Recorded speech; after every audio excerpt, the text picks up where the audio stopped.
Hi students, now today we'll discussing the another topic of the complex number. In the previous lectures we have already discussed about what is actually a complex number and some concepts of the complex number. In this lecture we will discussing the complex plane or the organ plane. Before discussing about the complex plane or the organ plane, please students subscribe my channel and hit the bell icon so that you never missing the new videos regarding to your NCERT. तो students आज हम पढ़ेंगे complex plane और Argand plane. What is actually Argand plane और complex plane? It is the plane in which complex number is represented, जिसमें हम complex number को represent करते हैं यानी कि प्लॉट करते हैं, उसको बोलते हैं क्या? कॉम्प्लेक्स प्लेन और द ऑर्गन प्लेन. तो इसकी डिफिनेशन लिखेंगे. ए plane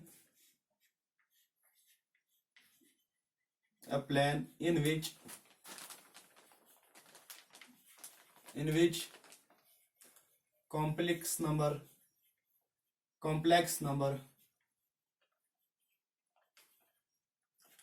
is represented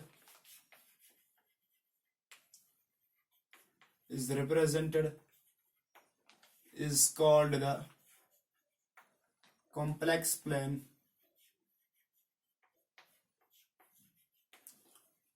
or organ plane.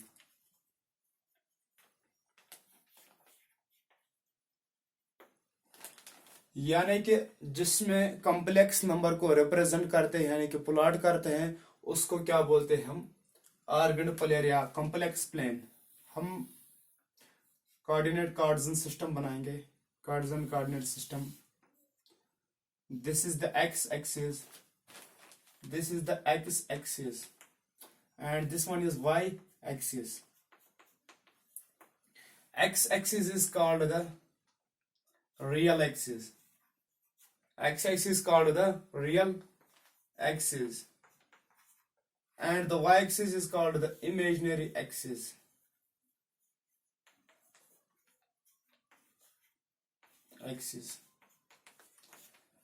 इसको हम क्यों रियल एक्सिस बोलते हैं, इसको हम क्यों इमेजिनरी एक्सिस बोलते हैं?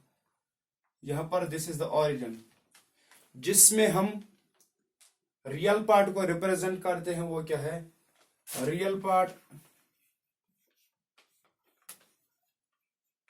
को रिप्रेजेंट किस में करते हैं? एक्स एक्सिस में. किस में रिप्रेजेंट करते हैं? एक्स एक्सिस में रियल पार्ट को रिप्रेजेंट करते हैं और जो भी इमेजिनरी पार्ट है हमारे पास, जो भी इमेजिनरी पार्ट है हमारे पास, उसको रिप्रेजेंट करते हैं किसमें? वाई एक्सिस में. तो हमारे पास जो भी कोऑर्डिनेट सिस्टम है, जो भी एक्स एक्सिस है उसका नाम है रियल एक्सिस और जो वाई एक्सिस है उसका नाम है एक्स एक्सिस. जब भी हम रिप्रेजेंट करते हैं रियल पार्ट को एक्स एक्सिस में रिप्रेजेंट करते हैं और इमेजिनरी पार्ट को वाई एक्सिस में रिप्रेजेंट करते हैं. ये था हमारे पास कॉम्प्लेक्स प्लेन और द ऑर्गन प्लेन. तो क्या था हमारे पास? Complex plane, the Argand plane. अगर हमारे पास कोई भी कॉम्प्लेक्स नंबर है, उसको रिप्रेजेंट जब करेंगे उसी को बोलेंगे कॉम्प्लेक्स प्लेन और द ऑर्गन प्लेन. इसको कॉम्प्लेक्स प्लेन में या ऑर्गन प्लेन में रिप्रेजेंट करते हैं. जो भी रियल पार्ट है उसको एक्स एक्सिस में रिप्रेजेंट करते हैं और जो भी इमेजिनरी पार्ट है उसको वाई एक्सिस में रिप्रेजेंट करते हैं. X axis is called the real axis and Y axis called the imaginary axis.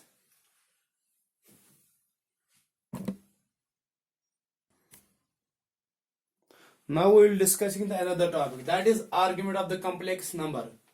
Argument of the complex number अभी हमने पढ़ा था क्या कि कॉम्प्लेक्स नंबर को किस में रिप्रेजेंट करते हैं, उसको बोलते हैं ऑर्गन प्लेन या कॉम्प्लेक्स प्लेन. नाउ हम डिस्कस करेंगे argument of the complex number या आर्ग्यूमेंट ऑफ जी, इसको बोल के या थीटा बोलते हैं इसको शॉर्ट में. अगर हमारे पास this is the origin, this is the x axis, this is the y axis. अगर हमारे पास कोई पॉइंट P है, ये एक्स एक्सिस से चला है एक्स डिस्टेंस और वाई एक्सिस से चला है क्या? Y distance. तो इसके कोऑर्डिनेट्स क्या है? X comma Y. अगर इसको हम ज्वाइन करेंगे, किससे करेंगे ज्वाइन?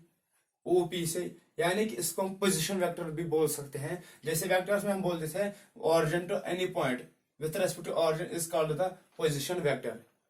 जो भी वेक्टर है, जो भी वेक्टर, इसको आर बोलते हैं। क्या बोलते हैं? आर, ठीक है। और जो भी यहां पर एंगल बनेगा इसको बोलते हैं theta. This is called the theta. What is actually theta? Theta is called the argument of z, या ए आर जी इसको लिख सकते हैं शॉर्ट में जी, ठीक है। यानी कि angle made by this vector with positive direction anti clockwise, यानी कि जो भी एंगल बनेगा इस एक्स एक्सिस से एंटी पॉजिटिव डायरेक्शन में, उसके हम क्या बोले? आर्ग्यूमेंट ऑफ जी। इसके डिफरेंट केसेस है हमारे पास, इसके डिफरेंट केसेस है हमारे पास, इसके डिफरेंट केसेस है हमारे पास। Case number first, if z equal to x plus i y, यानी कि जो भी यहां पर z equal to x plus i y, ये इस वक्त किस प्लेन में है? यानी कि फर्स्ट क्वाड्रेंट में है यहाँ पर। तो इसको कैसे फर्स्ट क्वाड्रेंट में लिखेंगे? इसका आर्ग्यूमेंट क्या आएगा? इसका आर्ग्यूमेंट क्या आएगा? If this is origin and this is the x axis and this is the y axis, this is the y axis, अगर ये फर्स्ट यहाँ पर x पॉजिटिव है तो फर्स्ट क्वाड्रेंट में, यहाँ पर y भी पॉजिटिव तो फर्स्ट क्वाड्रेंट में, यानी कि फर्स्ट क्वाड्रेंट में लाई करेगा। अगर यहाँ पर कोई पोजीशन वेक्टर है इसके coordinate x, y, if it is angle with the positive direction alpha, हम कोई एंगल अल्फा लेंगे तो यहां पर क्या केस होगा? यहां पर आर्ग्यूमेंट ऑफ जी क्या होगा? जब भी फर्स्ट क्वाड्रेंट में होगा ये कॉम्प्लेक्स नंबर, तब क्या आर्ग्यूमेंट आएगा? Argument of z, A R G, argument of z, या जिसको हम थीटा बोलते हैं, ये अल्फा के बराबर होगा। यानी कि जब भी फर्स्ट क्वाड्रेंट में होगा तब क्या होगा? जो भी थीटा होगा, जो भी अल्फा होगा, जो भी एंगल बनाएगा उसके साथ वो क्या आएगा? थीटा। अगर अल्फा को निकालना है, अगर अल्फा को निकालना है, इसके लिए एक फार्मूला है, alpha equal to tan inverse y by X. Alpha equal to tan inverse y by X. यानी कि इस आर्ग्यूमेंट को कैसे लिख सकते हैं? यहां पर जो भी एंगल होगा फर्स्ट क्वाड्रेंट में वो उसके बराबर है, यानी कि आर्ग्यूमेंट इक्वल टू अल्फा, यानी कि थीटा इक्वल टू अल्फा। यहां पर अल्फा क्या है? tan inverse y by X. और यहां पर केस सेकंड क्या है हमारे पास? केस सेकंड, अगर केस सेकंड की बात करेंगे हम, if z equal to minus X plus iota Y, यानी कि जब भी सेकंड क्वाड्रेंट में लाई करेगा, जब भी ये सेकंड क्वाड्रेंट में कॉम्प्लेक्स नंबर लाई करेगा, तब हमारे पास आर्ग्यूमेंट क्या आएगा? तब हमारे पास क्या आएगा आर्ग्यूमेंट? अगर इस क्वाड्रेंट में होगा, सपोज अगर यहां पर अल्फा एंगल बनाएगा, ठीक है, तो यहां पर सेकंड क्वाड्रेंट में क्या होगा? क्या आर्ग्यूमेंट?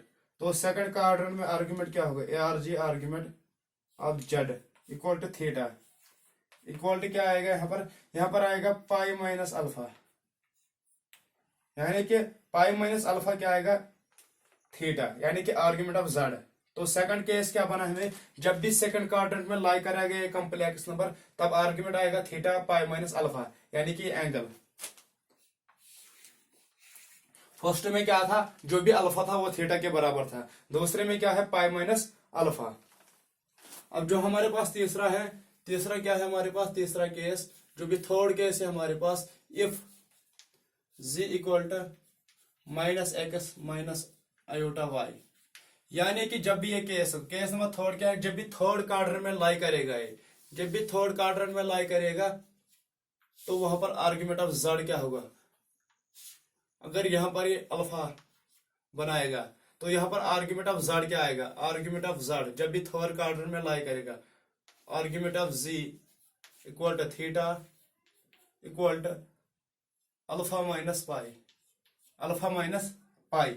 जो भी सेकंड क्वाड्रेंट में था यहां पर था पाई माइनस अल्फा, जब भी थर्ड क्वाड्रेंट में आएगा यहां पर आएगा अल्फा माइनस पाई, ठीक है। अब लास्ट केस जो हमारे पास है, लास्ट केस, जो भी लास्ट केस है हमारे पास, if if z equal to x plus iota x minus iota y, यानी कि जब भी फोर्थ क्वाड्रेंट में लाई करेगा ये कॉम्प्लेक्स नंबर, जब भी फोर्थ क्वाड्रेंट में लाई करेगा ये कॉम्प्लेक्स नंबर, तो यहां पर क्या आएगा, यहां पर जो फर्स्ट क्वाड्रेंट में था वो क्या था, प्लस अल्फा, यहां पर बनेगा माइनस अल्फा, क्योंकि क्लॉकवाइज डायरेक्शन में अल्फा एंगल है। तो यहां पर आर्ग्यूमेंट ऑफ जी किसके बराबर आएगा, argument of z equal to theta equal to minus alpha. जो फर्स्ट केस था उसमें क्या था, अल्फा। जो भी लास्ट केस है, जब भी कॉम्प्लेक्स नंबर किस में लाई करेगा, फोर्थ क्वाड्रेंट में, तब क्या होगा, आर्ग्यूमेंट माइनस अल्फा के। जब भी फर्स्ट में करेगा अल्फा आएगा, जब भी सेकंड में आएगा तो पाई माइनस अल्फा, जब भी थर्ड क्वाड्रेंट में आएगा तो आएगा अल्फा माइनस पाई। ये आपको याद रखना है। This is the argument of z, this is the argument of जी।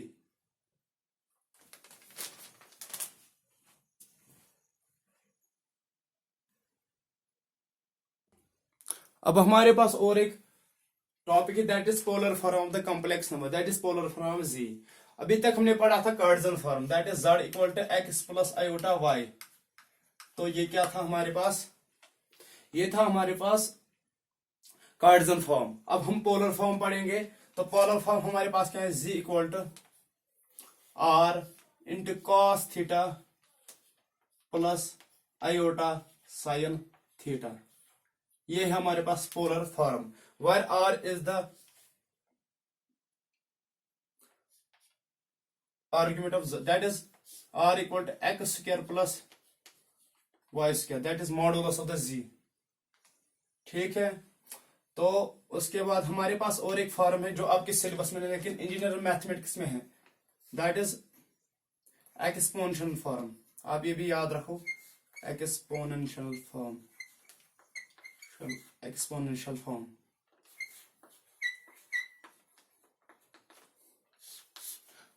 यहां पर क्या है, z equal to r into i theta e raise पर i theta, z equal to r into e raise पर आई थीटा।